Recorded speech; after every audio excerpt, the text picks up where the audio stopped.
What about long prayers? We've all been in that prayer meeting where one person prays on and on and on. Talk about wearing out the saints.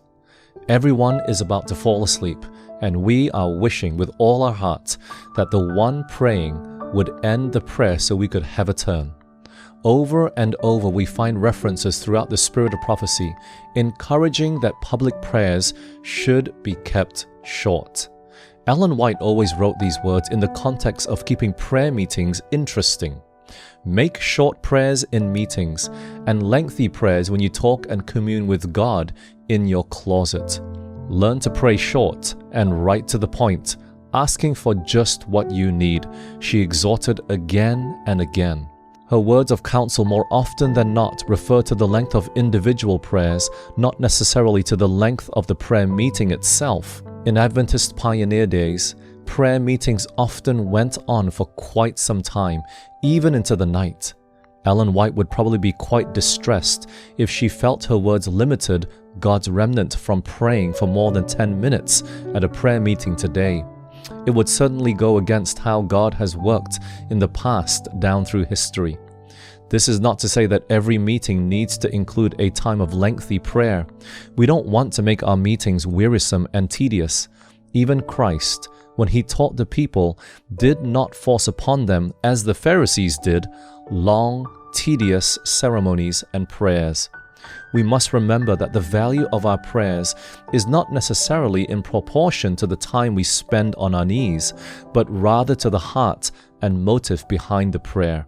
However, encouraging specific time for more unhindered group prayer would actually be beneficial and would bring dry, stale churches into much greater spiritual life and unity. In general, we encourage brief prayers that are 2 to 3 sentences or one complete thought. Inspiration tells us a prayer with 1/2 the number of words is adequate. The beauty of united prayer in large groups is that because each prayer is kept short and concise, many people can pray. Even children, no longer intimidated by the usual lengthy prayers of the adults, eagerly jump right in, and their prayers often convict to tears the hearts of their elders. In smaller group settings, and when it's obvious everyone wants to pray, it's not as important to keep individual prayers brief. Inspired by the Holy Spirit's promptings, we usually pray longer prayers in these instances. But again, if an extended time for prayer is taken, it's important that everyone be unified in the desire to pray. If 1 or 2 people are being resistant and wanting to see the prayer service end, it's best not to continue long, for the lack of unity will prohibit God's blessing.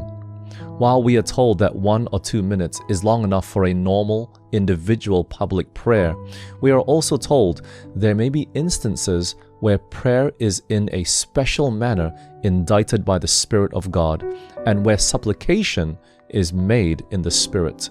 The yearning soul becomes agonized and groans after God.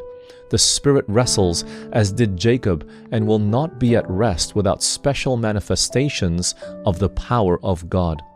This is as God would have it. If God's children were praying more in private, they probably wouldn't be raising objections in praying more in public, for this would be the fulfillment of their true heart's desire.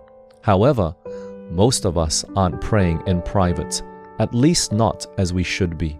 As a result, true prayer, earnestness, and Holy Spirit-inspired praying in group settings can be quite uncomfortable and disconcerting.